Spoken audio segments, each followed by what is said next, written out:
ओम नमः सिद्धेभ्य।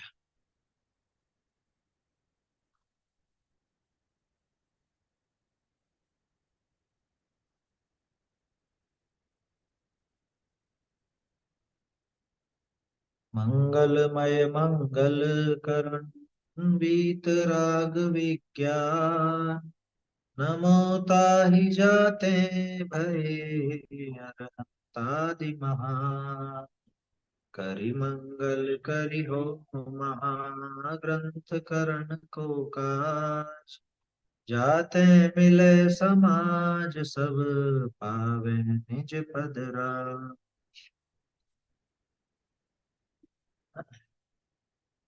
मोक्ष मार्ग प्रकाशक ग्रंथ पर अपनी चर्चा चल रही है।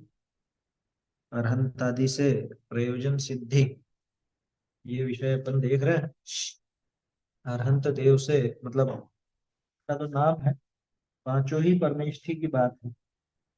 पंच परमेष्ठी का सहारा लेकर के, या पंच परमेष्ठी का जैसे जैसे यहाँ पे देखा अपन ने, आकार अवलोकना, स्वरूप विचारना, उनका उपदेश सुनना, समीपवर्ती होना, अनुसरण करना, ये पंच परमेष्ठी से संबंधित कार्य थे।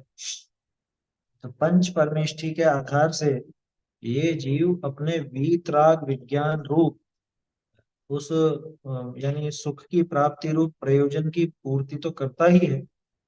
इसके अलावा इनके माध्यम से अपने लौकिक प्रयोजनों की भी पूर्ति होती है। लौकिक प्रयोजन भी सिद्ध होते हैं। लौकिक प्रयोजन कौन से? पांच इंद्रिय के विषय भोग संबंधी, माने जो पांच इंद्रिय के सुख कहलाते हैं, इंद्रिय जनित सुख कहलाते हैं। इंद्रिय जनित सुख की प्राप्ति भी इन पंच परमेष्ठी के आधार से होती है, इनका सेवन करने पर होती है। उसका सिस्टम बता दिया कि भाई इनका, इनके प्रति जो भक्ति भाव है वो विशुद्ध परिणाम है। और विशुद्ध परिणाम की भूमिका में जब साता वेदनी बंधता है तो वो तीव्रता लिए होता है, असाता वेदनी मंदता लिए होता है। पहले का असाता वेदनी बंधा हो तो वो मंद होता है, पलट करके साता रूप हो जाता है, जिसके फल में बाहर में अनुकूलता अपने आप ही मिलती है। लेकिन खास बात क्या आई थी? भाई ये सब होगा तो सही, लेकिन इस प्रयोजन के लिए अरहंतादि का सेवन करना उचित। इस प्रयोजन को मुख्य रख करके अरहंतादि का सेवन करना बिल्कुल भी उचित नहीं। क्योंकि जिससे साक्षात मोक्ष की, अनंत सुख की सिद्धि हो सकती हो, उससे ये हल्के फुल्के पांच इंद्रिय के विषय भोग रूप सुखों की चाह रखना, ये तो बहुत बड़ी मूर्खता है समझ में। मेरे ख्याल से ये अपन ने पढ़ लिया था। इस प्रयोजन के हेतु अरहंत आदि की भक्ति करने से भी तीव्र कषाय होने के कारण पाप बंद होता है। ये पैराग्राफ हो गया था। पाप बंद ही होता है। इसलिए अपने को इस प्रयोजन का अर्थी होना योग्य नहीं है। और अरहंतादि की भक्ति करने से ऐसे प्रयोजन तो स्वयं में भी सिद्ध हो जाते हैं। ये चीज अपन ने देख ली थी, अपने को तो बात करनी थी। वो जो कुछ अपन ने पेज नोट किए थे, मैंने पेज नंबर बताया था, उन पेज पर ये चर्चा आई थी। एक बार उन पेजों को भी अपन देखते हैं। देखिए, पहले मैंने आपको बताया था, एक तो 280 नंबर पेज था, ये तो अपन देख चुके हैं, इसकी चर्चा हो गई थी शायद अपनी, है ना? 280 और 30 नंबर पे भी बात कर ली थी अपन ने।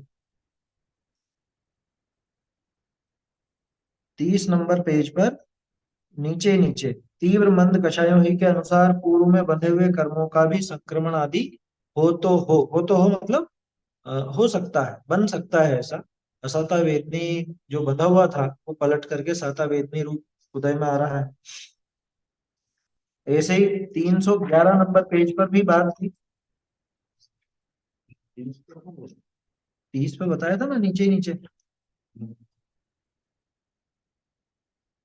30 पर नीचे वाला जो पैराग्राफ है उसमें लाइन थी, आखिरी लाइन, तथा उन तीव्र मंद कषायों ही के अनुसार पूर्व बंधे कर्मों का भी संक्रमण आदि हो तो। हम्म 311,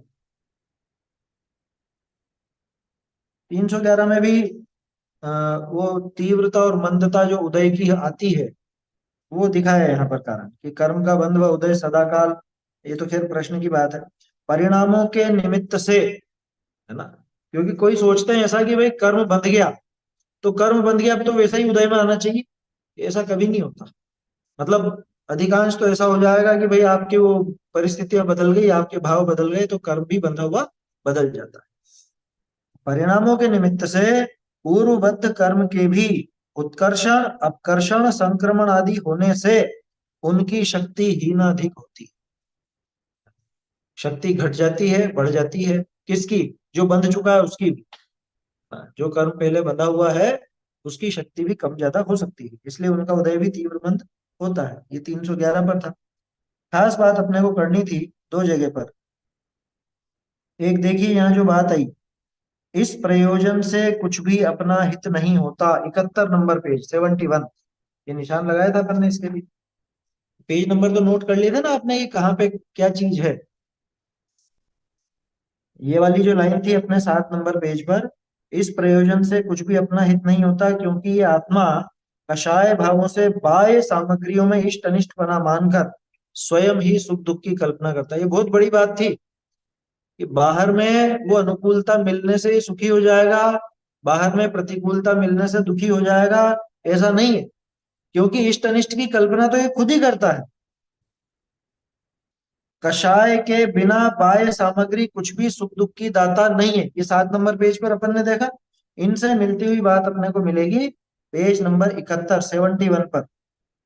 71 पे आप देखिए, ये जो बड़ा पैराग्राफ है बीच में, यहाँ इतना जानना दिख रहा है। 71 नंबर पेज पर एक बड़ा पैराग्राफ है उसकी। अ, ठीक है, इसको शुरू से ही देख सकते हैं अपन। यहाँ इतना जानना कि किसी को नहीं मिला हो तो बता दीजिए, मैं फिर से बता देता हूँ। 71 नंबर पेज पर, है ना, बीच वाला पैराग्राफ, बड़ा पैराग्राफ। समान इच्छावान जीवों की अपेक्षा तो चौथी इच्छा वाले के, वो जो 4 प्रकार की इच्छाएं बताई उनका प्रकरण है। किंचित 3 प्रकार की इच्छा घटने से सुख कहते हैं, तथा चौथी इच्छा वाले की अपेक्षा महान इच्छा वाला चौथी इच्छा होने पर भी दुखी होता है। ये तो अपन जब 4 इच्छाओं का प्रकरण आएगा तब देखेंगे। इसके आगे की बात देखिए, यहां से पूरा प्रकरण समझ में आ जाएगा। निशान ये लगाना, किसी के बहुत विभूति है और उसके इच्छा बहुत है तो बहुत आकुलतावान, है ना। देखते हैं अपन बड़े बड़े अरबपति खरबपति, खूब है, संपदा खूब है, लेकिन आकुलता बहुत है। ये भी कर लूं और ये व्यापार भी कर लूं और कंपनी को ऐसा भी फैलाऊं और वो वाली कंपनी भी खरीद लूं, क्या, तो वो उसको आकुलता बहुत ज्यादा। जबकि उसके क्या कमी है बताओ? पूरा जीवन आराम से वो निकाल लेवे, लेकिन आकुलता ज्यादा है। इच्छा ज्यादा है तो आकुलता ज्यादा। हाँ, अब जैसे मान लो प्रधानमंत्री है और प्रधानमंत्री को ये विकल्प आए कि नहीं, सिर्फ प्रधानमंत्री होने से काम नहीं चलेगा, जितने भी राज्य हैं उन सब राज्यों में हमारी सरकार होनी चाहिए। और वो भागा दौड़ी करेगा चुनाव के समय, राजस्थान भी जाएगा, एमपी भी जाएगा, छत्तीसगढ़ भी जाएगा, बिहार भी जाएगा, और जहां जहां भी होंगे वहां सब जगह जाए। शांति नहीं है जीवन में, क्या लिखा ना, किसी के बहुत विभूति है और उसके इच्छा बहुत है तो बहुत आकुलतावान है। और जिसके थोड़ी विभूति है तथा उसके इच्छा भी थोड़ी है तो वह थोड़ा आकुलतावान। अरे हाँ, कई बार तो ऐसे ऐसे व्यक्ति देखने को मिलते हैं, गरीब है बिल्कुल, है ना, सड़क किनारे ही रह रहा, इसी ठंड में भी, और उसके पास एक कंबल है। अपन सोचें कि इसको एक कंबल और दे दें, अपन जाकर के एक कंबल और देने की पेशकश करो तो कि नहीं चाहिए, है ये मेरे पास तो मुझे नहीं चाहिए, बताओ। वो कोई सम्यक दृष्टि नहीं है। लेकिन उसके बिना भी, सम्यक दर्शन के बिना भी इतनी मंदगशाई, ठीक है भाई, जो है कोई बड़ी बात। एक मजदूर है, मजदूरी करता है, दिहाड़ी मजदूर है ना, और दिन भर के मजदूरी का उसको पैसा मिलता है, शाम को खाना खा करके और अब मस्त सो गया, उसको कोई परवाह नहीं। किसको? कि जिसको अगले दिन खाने की क्या व्यवस्था है इसका कोई भरोसा नहीं, उसको कोई चिंता नहीं। और जिसकी 7 पीढ़ियां बैठ करके खा ले हुए इतना है, उसके बावजूद भी इच्छा ज्यादा होने से आकुलता ज्यादा। तो इसका क्या अर्थ निकला? ये गणित का हिसाब है पूरा, इसका क्या अर्थ निकला? हाँ, इसका अर्थ सीधा सीधा अपने ये निकलता है कि बाहरी विभूति से कुछ भी लेना देना नहीं है सुख दुख का, है ना। आपकी जो लोकल नगर पालिका वगैरह है या नगर परिषद है जो भी है, तो आपको कोई पद नहीं है, किसी संस्था में आप कोई पदाधिकारी नहीं, ठीक है ना। आपको क्या टेंशन है?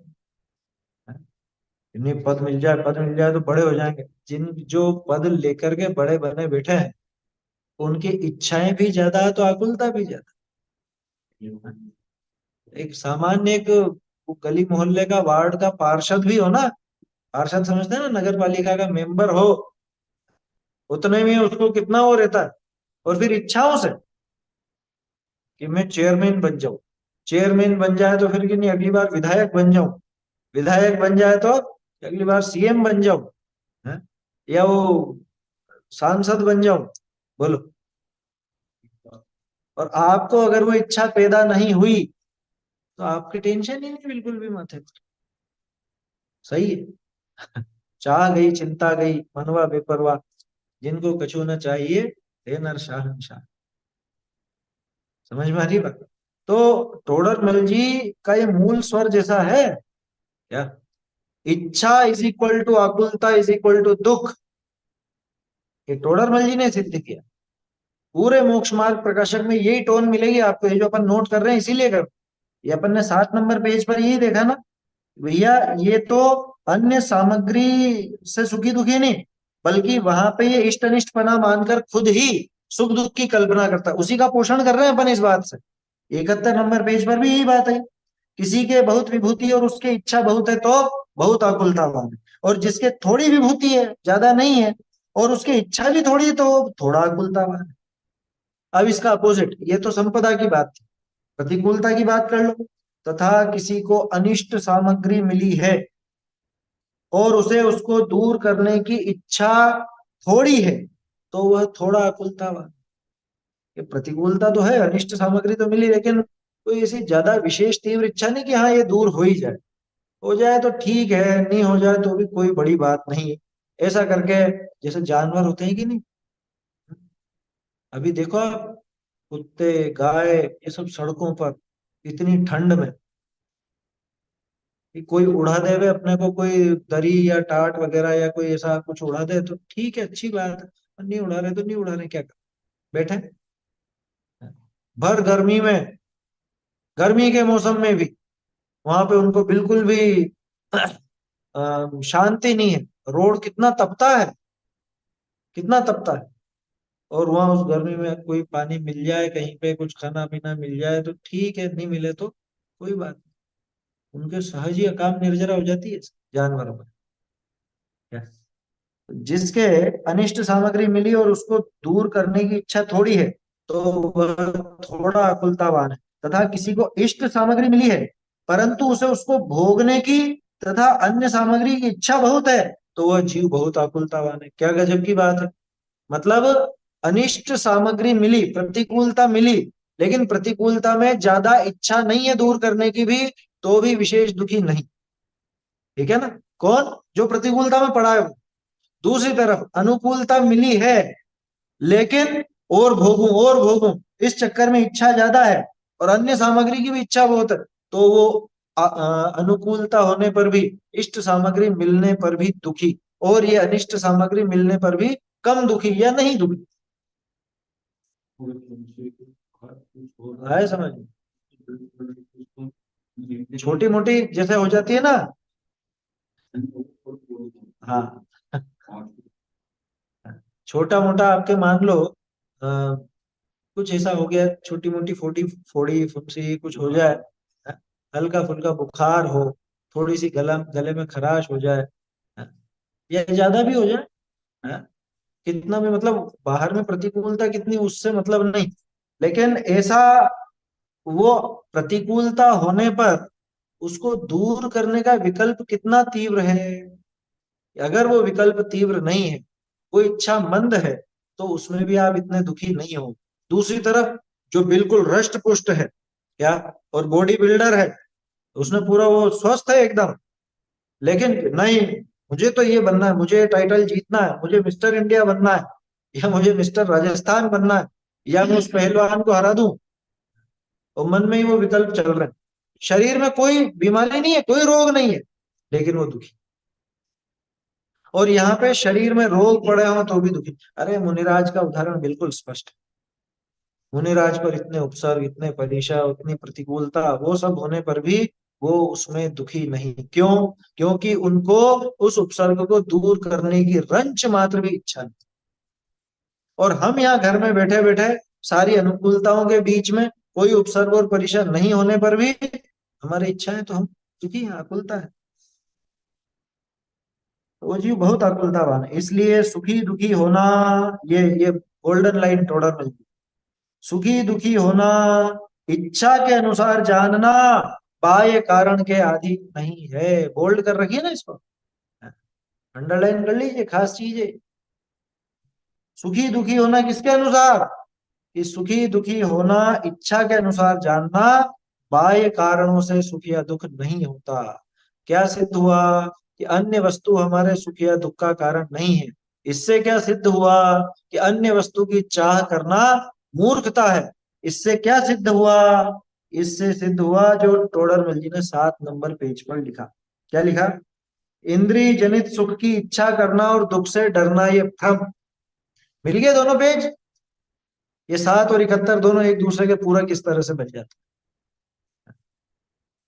जब 71 पे ये कह रहे हैं कि सुखी दुखी होना इच्छा के अनुसार जाना जानना बाह्य कारण के अधीन नहीं है, इसी से तो ये बात निकली कि इंद्रिय जनित सुख की इच्छा करना या दुख से डरना ये भ्रम है। क्योंकि बाहरी वस्तु प्रतिकूल मिल रही है फिर भी दुखी नहीं है, बाहरी वस्तु पूरी अनुकूल है फिर भी सुखी नहीं है, है?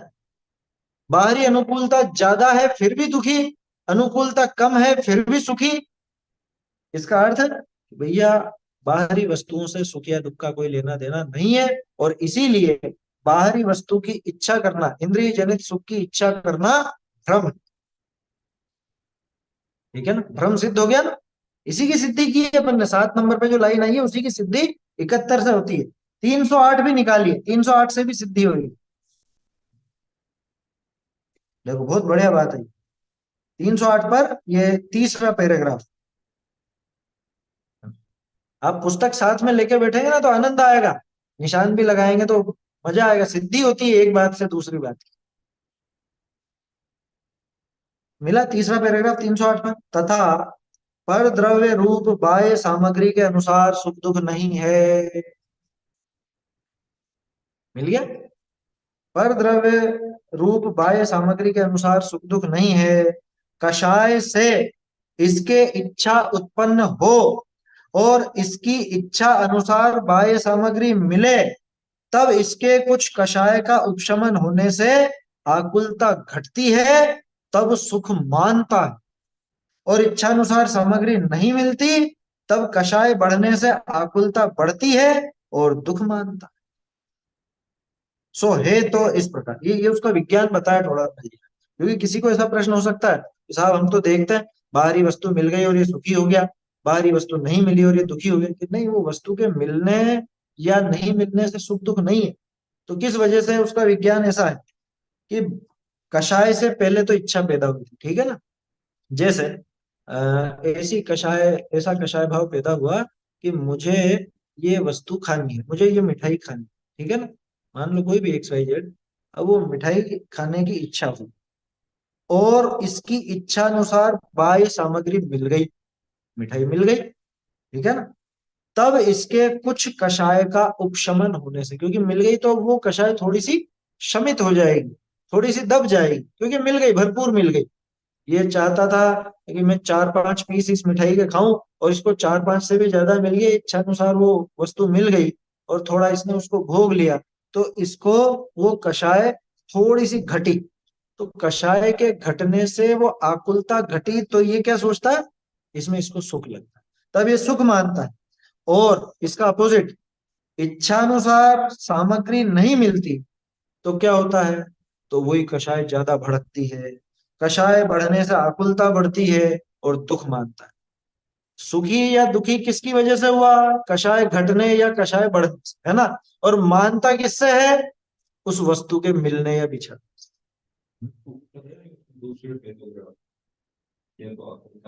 हाँ, दोनों चीजें दोनों जुड़ेंगी। 7 नंबर पे तो ये, और 71 के साथ वो जुड़ी भी।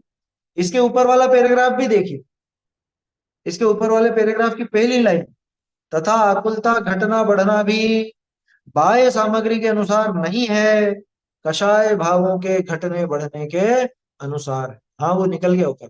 हाँ, यही वाला, तथा आकुलता घटना बढ़ना भी बाह्य सामग्री के अनुसार नहीं, कषाय भावों के घटने बढ़ने के अनुसार।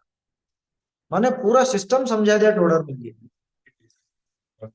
ये उदाहरण यहाँ पे वैसे ही जैसे 71 पेज पर था। किसी के थोड़ा धन है उसे संतोष है तो उसे आकुलता थोड़ी है, तथा किसी के बहुत धन है और उसके तृष्णा है तो उसे आकुलता बहुत है। ये वही उदाहरण है जो 71 पे आया है ना, वैसा का वैसे ही उदाहरण है।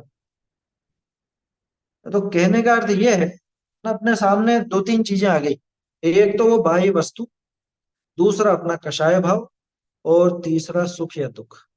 अब इनमें से किसका किससे संबंध है? वो बच्चे वो मैच द फॉलोइंग वाला करते हैं ना, जोड़ी मिलाओ है।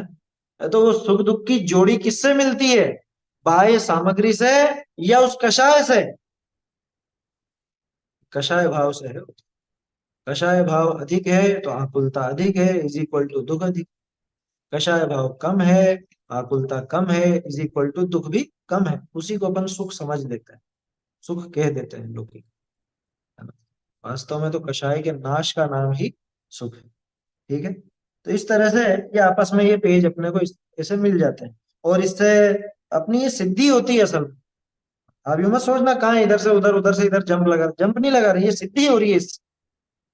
तोड़रमल जी की टोन पकड़ में आई। देखो, पुराने आप मंदिर देखोगे ना, पुराने मकान, हजारों साल पुराने, उनकी नींव मालूम कैसी होती थी? जैसे हमारे यहाँ पे 1200 साल पुराना एक सूर्य मंदिर है, झालरापाटन बहुत पुराना नगर है, बहुत पुराना। 1200 साल पुराना सूर्य मंदिर, अपना अपना जैन मंदिर भी 1200 साल पुराना, शांतिनाथ जी। तो एक बार कहीं खुदाई की गई, लगभग कितने, आधा 1 किलोमीटर। हाँ, फिर भी मतलब 500-100 मीटर तो समझ ही लो। 500-100 मीटर दूर खुदाई करने पर बड़ी बड़ी शिलाओं जैसे ऐसी चट्टाने आपस में जंजीर से जुड़ी हुई, लोहे की, उससे सांकलों से, लोहे के बड़े बड़े उससे, मतलब कुल मिला के उनमें वो इंटरलॉक हो रही थी, एक तरह से यूं समझ लो। हाँ, हमारे पुराने मकान होते हैं, हमारे मकान में भी इस तरह का था। वो बड़ी बड़ी शिला, मतलब ये क्या बोलते हैं, सरदल वगैरह होती है, आपस में वो लोहे से जुड़ी हुई रहती। तो वो उस बड़े मंदिर की, सूर्य मंदिर की, वो नीचे की नींव थी। आया समझ? वो जो नींव का पत्थर है वो इतनी दूर तक, मतलब नीचे गहराई में तो है ही सही, लेकिन दूर तक उसको फैलाता है। मतलब जड़ें कहाँ तक पहुंची हुई आप देखो। या पुराना बड़ा वट वृक्ष हो 200-300 साल पुराना, उसकी जड़ें कितनी दूर दूर तक फैल जाती। ठीक है सही, ये क्यों दे रहा हूं मैं उदाहरण? कि कोई बढ़िया महान ग्रंथ होता है ना, ये उसकी निशानी, कि उसकी जड़ें अंदर अंदर सब जगह जुड़ी हुई रहती, फैली हुई रहती। जैसे समय सारची है, तो समय सारची में जो बात आपको कर्ता कर्म अधिकार में आचार्य देव पुष्ट करेंगे, वही चीज अपने सर्व विशुद्ध ज्ञान अधिकार में भी मिलेगी। ऐसे ही मोक्ष मार्ग प्रकाशक अभी अपन देख रहे हैं, 7 नंबर पेज, वो 71 पे भी मिल रहा है, वो 308 पे भी मिल रहा है। हम्म, ये एक महान ग्रंथ की निशानी, एक ट्रैक पर चलते हैं, वो ट्रैक अपने को मिल जाता है। माने कुल मिला के वो सिद्ध करना चाहते हैं कोई बात, इसलिए उस पर जोर रहता है। बोलो।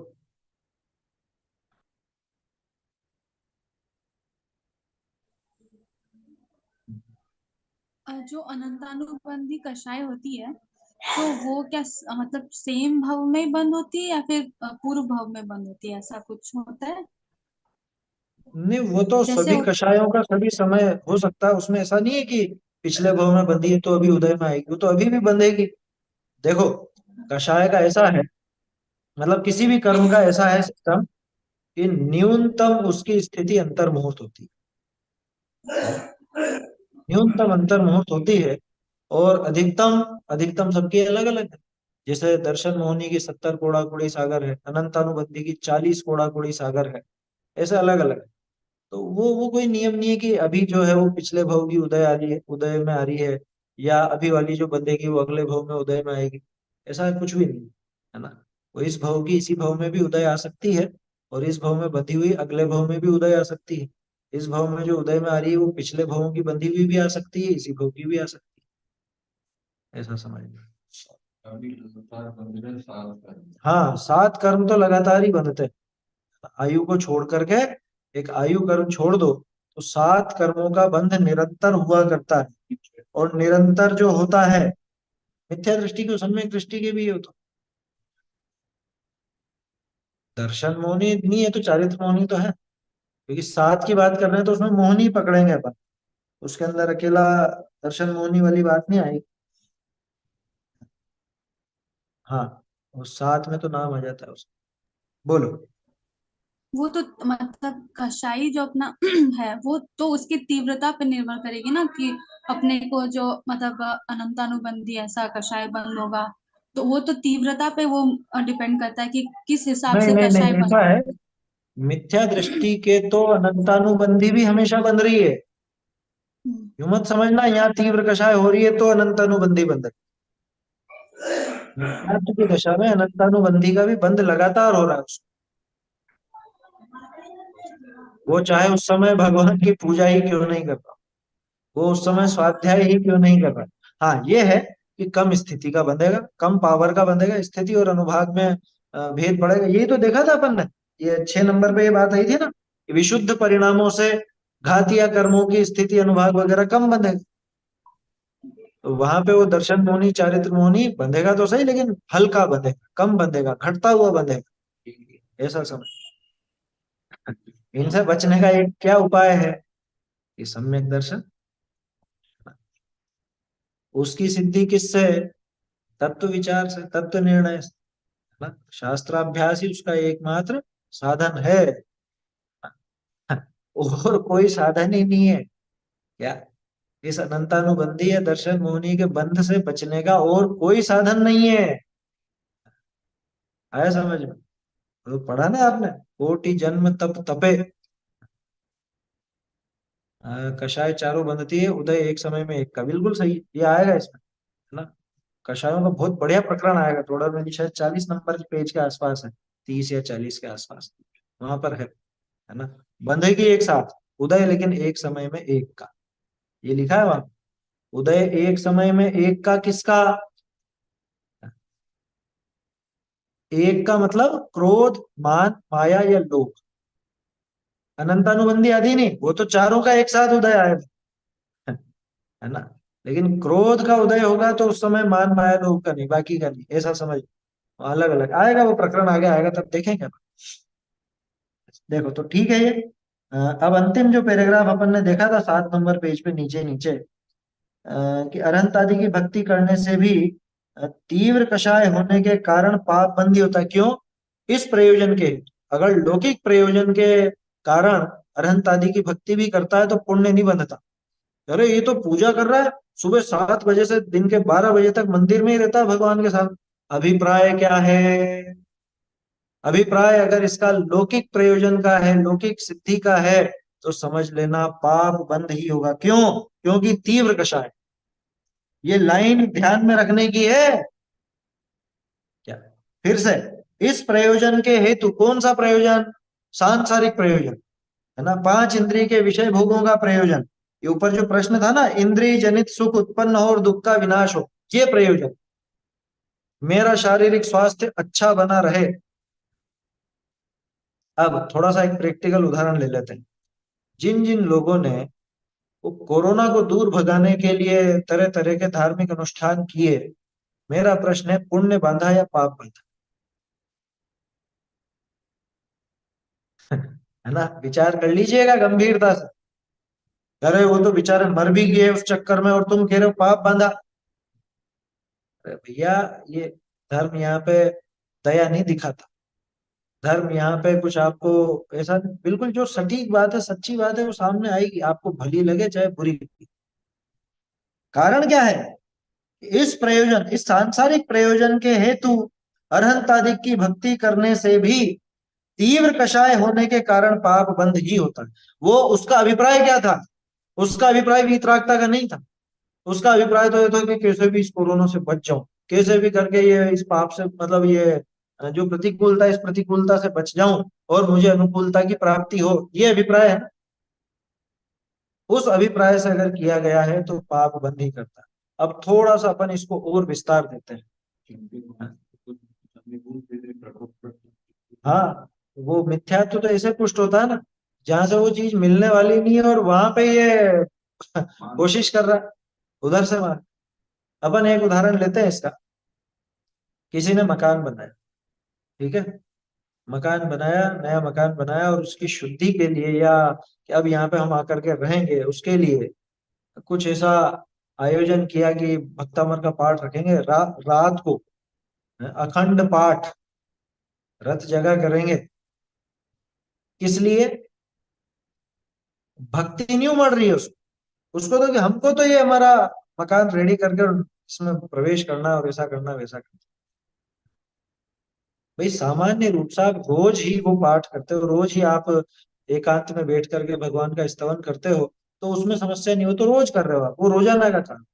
लेकिन ये विशेष आयोजन आपके दिमाग में है, तो विशेष उसका जो प्रयोजन है, उस विशेष प्रयोजन के लिए अनंत आदि की भक्ति भी की है, वहां पे तीव्र कषाय होने के कारण पाप बंद ही होता है। तीव्र कषाय है, क्योंकि वास्तव में उसको भक्ति नहीं है। वास्तव में तो उसको जो भी अपना नांगल वगैरह करना है या जो कुछ भी करना है वो है उसके दिमाग में। उसका अभिप्राय क्या है कि इससे हमारे घर में अच्छा वातावरण हो जाएगा, ये हो जाएगा। ये नहीं है कि मुझे वीतरागता की प्राप्ति हो जाए। और सिस्टम तो बताओ उससे होगा कैसे? वो स्तवन करने से ये कैसे हो? हालांकि आप कह सकते हो कि टोडरमल जी ने तो दिखाया कि ये भी हो जाता है। अरे हो जाता है, वो तो पुण्य का उदय हो तो होता है। आया समझ में? लेकिन इस अभिप्राय सहित टोडरमल जी ने ये लिखा है, इस अभिप्राय सहित अगर ये काम किया जाए तो ये तो पाप बंध का कारण है। भैया पंच परमेष्टि का सेवन वीतरागता की सिद्धि के लिए, वीतराग विज्ञान की सिद्धि के लिए करना, हमेशा किसी भी लौकिक अभिप्राय के वशीभूत होकर के तब भी मत करना पंच परमेष्टि का सेवन। स्वाध्याय कोई रुपए कमाने के लिए नहीं की जाती, स्वाध्याय कोई यश कीर्ति की प्राप्ति के लिए नहीं की जाती।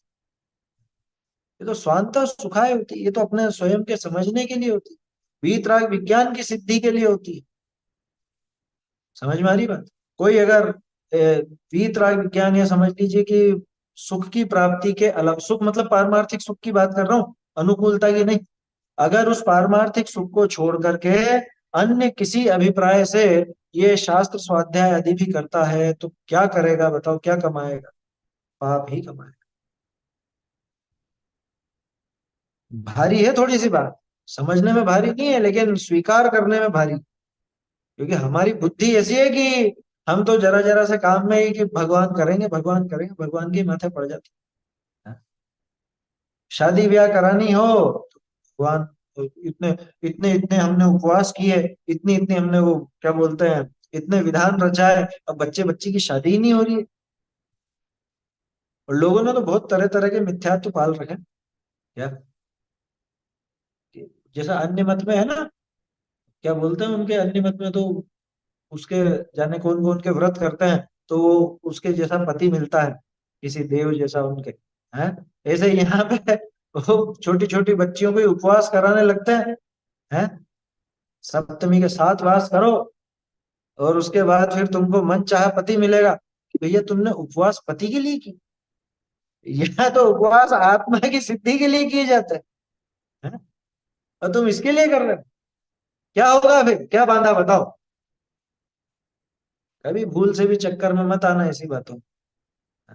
टोडर मल जी तो सारी भ्रांतियां दूर करेंगे। तो इस प्रयोजन के हेतु अनंतादिक की भक्ति करने से भी तीव्र कषाय होने के कारण पाप बंध ही होता है। इसलिए अपने को इस प्रयोजन का अर्थी होना योग्य नहीं है। लौकिक प्रयोजन रख करके पंच परमेष्ठी का सेवन योग्य नहीं है। पारमार्थिक प्रयोजन की सिद्धि होती है। बोलो।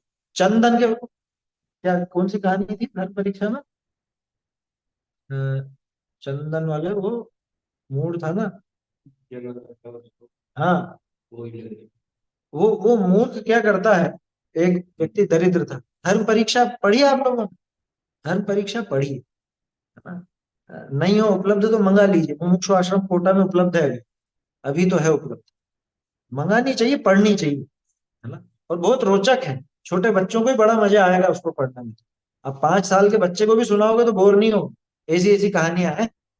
और कहानियों के माध्यम से वो धर्म की स्थापना की, परीक्षा की। नाम ही धर्म परीक्षा है। न्याय तर्क वगैरह सब है वो कहानियों में ही आ जाए। तो खैर, मैं तो क्या कह रहा था कि एक बहुत बेचारा गरीब था और उसका गुजारा मुश्किल से होता था।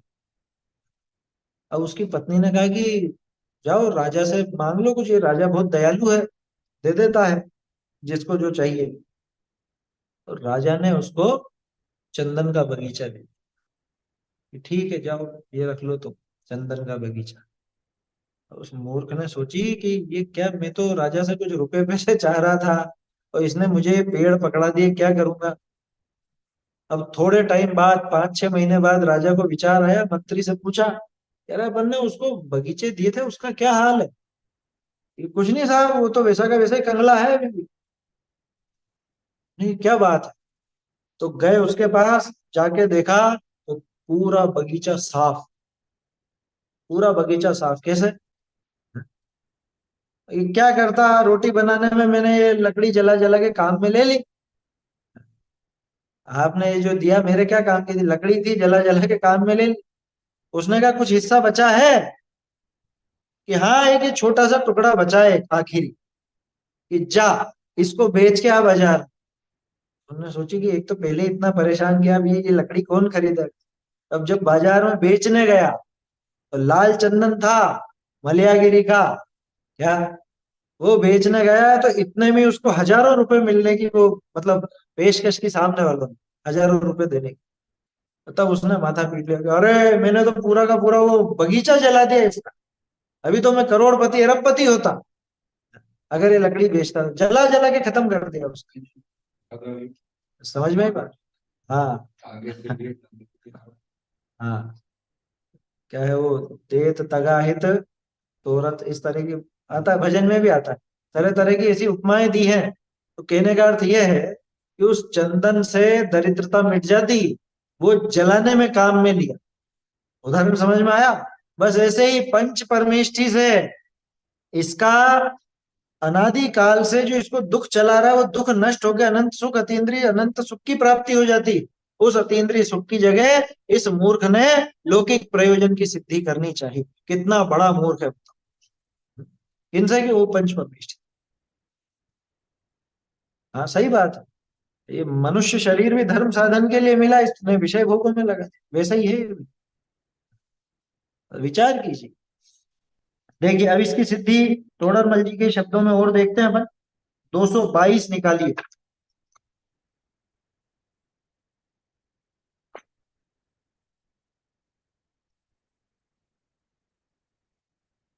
देखिए।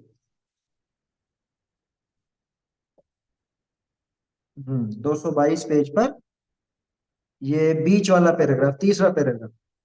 तथा अरहंतादि के नाम पूजन आदि से इष्ट सामग्री का नाश तथा इष्ट सामग्री की प्राप्ति मानकर रोगादि मिटाने के अर्थ वह धनादि की प्राप्ति के अर्थ नाम लेता है। आ गया ना यही प्रकरण। लौकिक प्रयोजन के लिए ये काम करता है। बोलो, भक्तामर काय के लिए पढ़ा? घर की शुद्धि के लिए। है, आदिनाथ जी की पूजा काय के लिए की? कि बच्चा अच्छा हो जाए इसलिए। है, उपवास किस लिए रखे? पता पति अच्छा मिल जाए, शादी ब्याह हो जाए इसलिए। है? अरहंत आदि के नाम पूजन आदि, आदि, आदि में सब आ गया है। इस आदि से क्या समझा?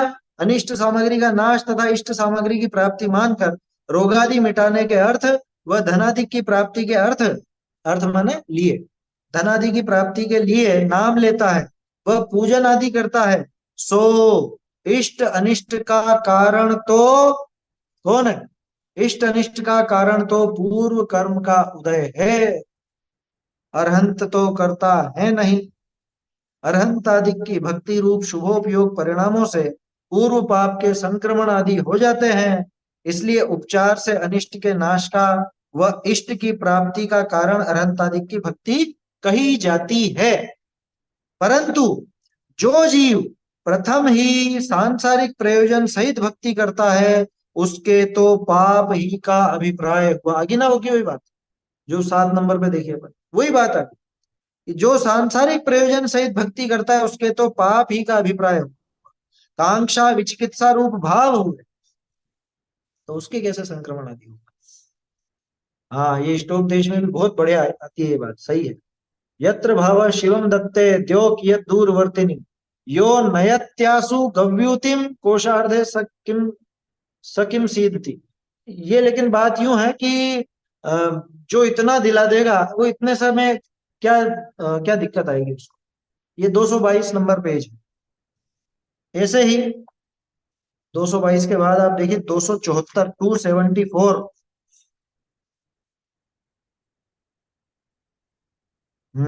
ये अंतिम चीज है कि इसकी एक तरह से 274 पर नीचे ही नीचे वाला पैराग्राफ आखिर। तथा कितने ही पुरुषों ने, देखना आप सांसारिक प्रयोजन कैसे कैसे बैठे हुए, कितने ही पुरुषों ने पुत्रादि की प्राप्ति के अर्थ व रोग कष्ट आदि दूर करने के अर्थ चैत्यालय पूजन आदि कार्य किए। आगे ना बात, क्यों कर रहे हो ये पूजन, क्यों मंदिर बना रहे हो कि भैया ये रोग आदि दूर हो जाए, पुत्र आदि की प्राप्ति हो जाए। स्तोत्र आदि किए, आगे बात भक्तमर स्तोत्र की। नमस्कार मंत्र स्मरण किया, परंतु ऐसा करने से तो निकांक्षित गुण का अभाव होता है। क्या कहा, ऐसा करने से तो निकांक्षित गुण का अभाव हो जाए। निदान बंध नामक आर्त ध्यान होता है। पाप ही का प्रयोजन अंतरंग में है, इसलिए पाप ही का बंध होता है। ये कारण आ गया है जो 7 नंबर पेज पर अपन ने देखा था कि भाई ऐसा इस तीव्र कषाय होने के कारण पाप बंध ही होता है, उसका हेतु भी दे दिया। क्यों होता है वो पाप बंध, क्योंकि इसके निकांक्षित गुण का अभाव हुआ, निदान बंध नामक अर्थ ध्यान हुआ, और पाप का प्रयोजन अंतरंग में, क्योंकि 5 इंद्रिय के विषय भोग क्या है, पाप रूप भाव ही तो है। तो पाप का अभिप्राय अंतरंग में है, इसलिए पाप ही का बंध होता है। ठीक है, बस इतनी बात लेना, आगे वो दूसरा प्रकरण है। तो इस तरह से ये इन सब बातों की सिद्धि इसकी होती। समझ में ही बात, कुछ अजीब तो नहीं लगा ना, अपन ने इधर इधर अलग अलग पेज देख रहे थे। ये असल में उसकी पुष्टि के लिए जरूरी है। अभ्यास इसी तरह से होना चाहिए शास्त्र का। तो आगे पीछे सब मिलकर के चले तो दिमाग बंध जाता है। जैसे वो मंदिर की नींव बताई ना, इतने गहरे तक चलती है। चलिए अब आगे बढ़ते हैं। इस प्रकार अनंताधिक परम इष्ट मानने योग्य, ये प्रकरण अपना हो गया। इसके आगे का प्रकरण अपने को ढूंढारी से देखना।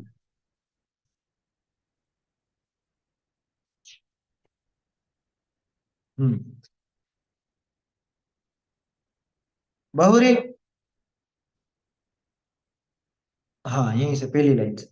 बहुरी ए अरहंतादिक ही परम मंगल है। इन इन्हीं विषय भक्ति भाव भय परम मंगल हो है।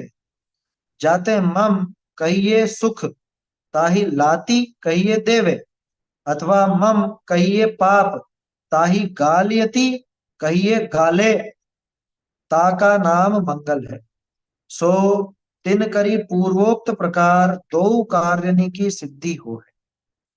ताते तिनके परम मंगल बना संभव है। 1 मिनट, संभव नहीं, परम मंगल बना संभवे है। संभवे लिखा है, संभवे है का मतलब क्या होता है, संभवे का मतलब संभव है नहीं होता है। संभवे है मतलब होता है। ये पुरानी भाषा और नई भाषा में अंतर है। नए वाले ने क्या छापा, संभव ही लिख दिया। ये चीज अपने उसमें पत्रक में रहेगी। यहाँ पे मंगलपना संभव है, संभव में तो संभावना लगती है। संभवे है मतलब होता है समझ में, इसलिए उनके परम मंगल बना होता है। ये चीज जोड़ने की है यहाँ। ये हमने जब संशोधन वाला निकाला इसमें रह गया ही अपना।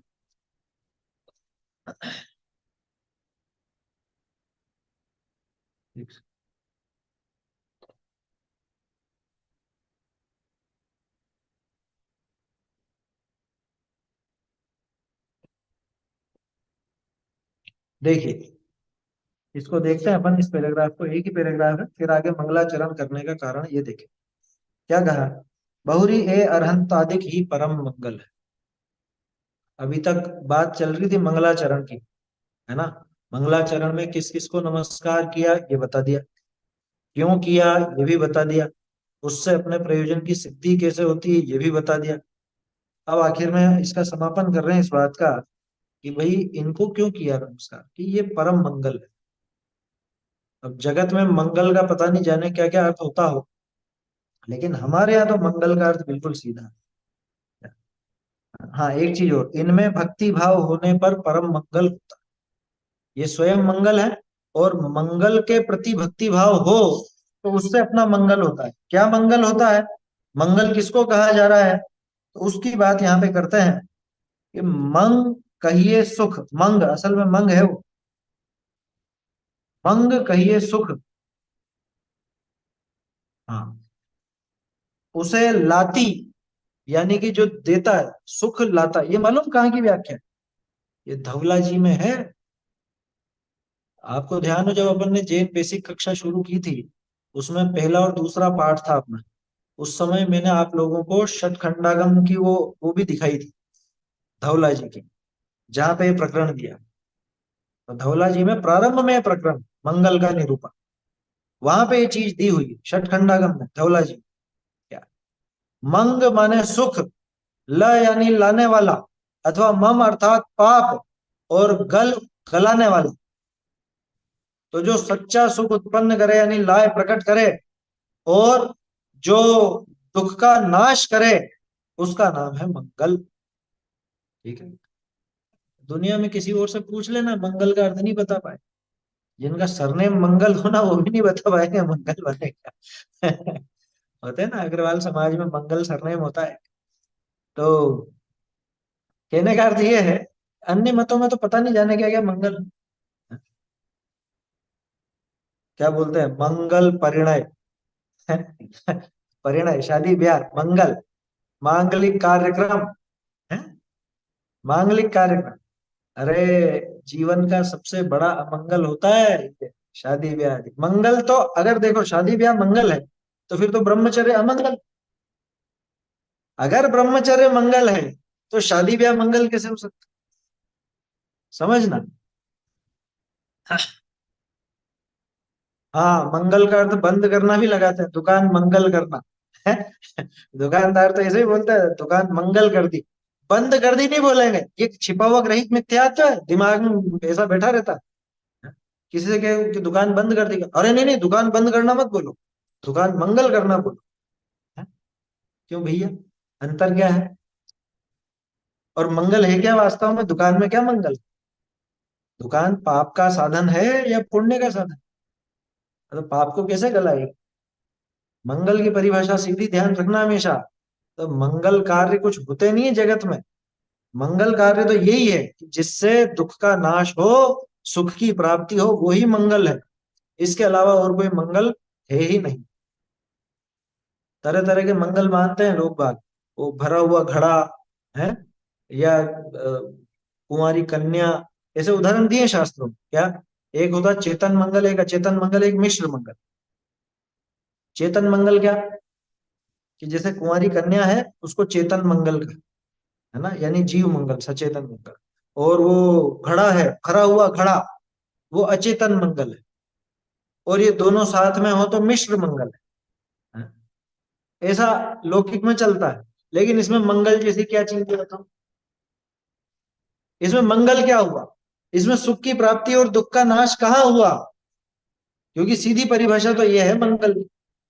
तो सुख की प्राप्ति और दुख का नाश तो जगत में अगर किसी के माध्यम से हो सकता है, तो वो सिर्फ और सिर्फ पंच परमेष्ठी, या जिन जिन को वो पूज्य करके अभी नमस्कार किया, उनके माध्यम से ही इस तरह के मंगल की प्राप्ति होती है।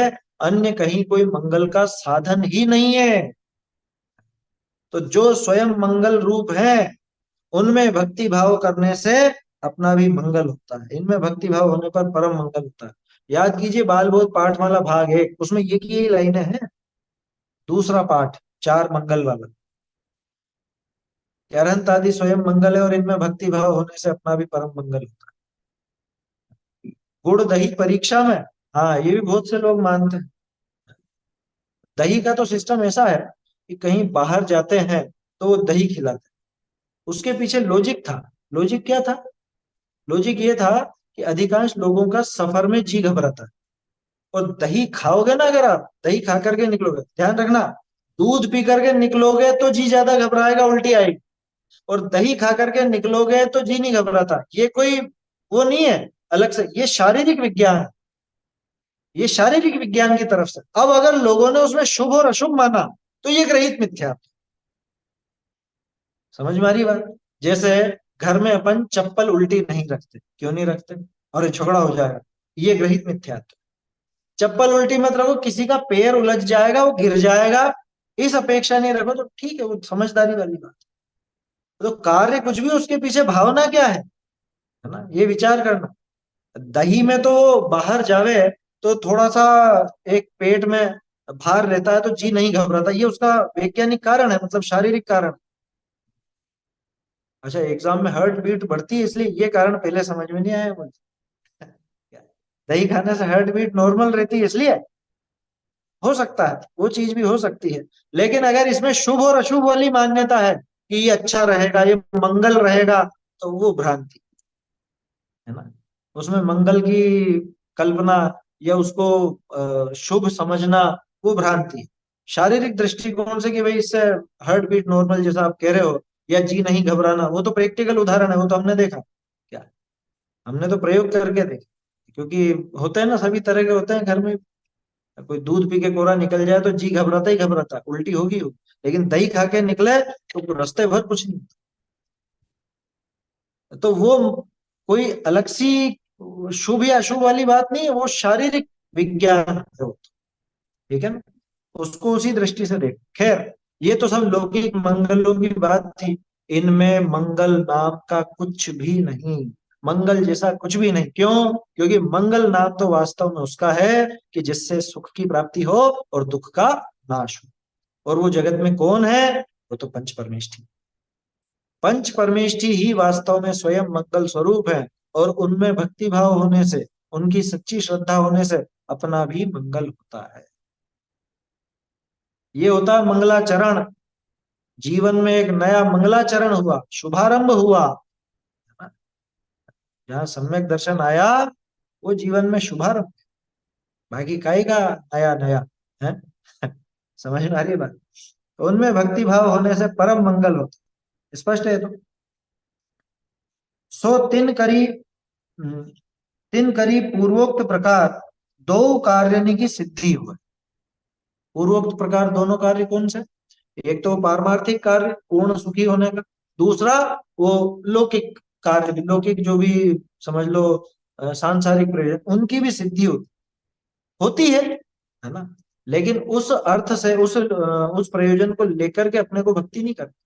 वो तो अपने आप होगी, है ना। अंगूठी खरीदी है तो साथ में वो डिब्बी भी वैसी ही आएगी। है समझ में? कागज में लपेट के नहीं देगा वो अंगूठी, डिब्बी भी वैसी रहेगी। हीरे की अंगूठी की डिब्बी भी कीमती होती है। ऐसा ताते तिनके परम मंगल पना संभवे है, इसलिए उनके परम मंगल पना होता है। किनके? अरहंत आदि। और इसीलिए हमने मंगलाचरण के रूप में उनको नमस्कार किया है। अरहंत देव को, सिद्धों को, आचार्य को, उपाध्याय को, साधु को, इसलिए हमने नमस्कार किया, है ना, मंगलाचरण किया। तो अब मंगलाचरण क्यों किया लेकिन? हम्म तो मंगलाचरण करने का कारण भी बताएंगे। और मंगलाचरण बहुत से लोग नहीं करते हैं तो भी उनके तो काम सिद्ध होता है। आप मंगलाचरण करते हो तो भी आपका काम सिद्ध नहीं होता है। इस तरह की बात भी यहाँ पे तर्क वितर्क आएंगे। बहुत बढ़िया आने वाला है आगे का विषय, उसको अपन फिर कल देखेंगे। बहुत बढ़िया प्रकरण।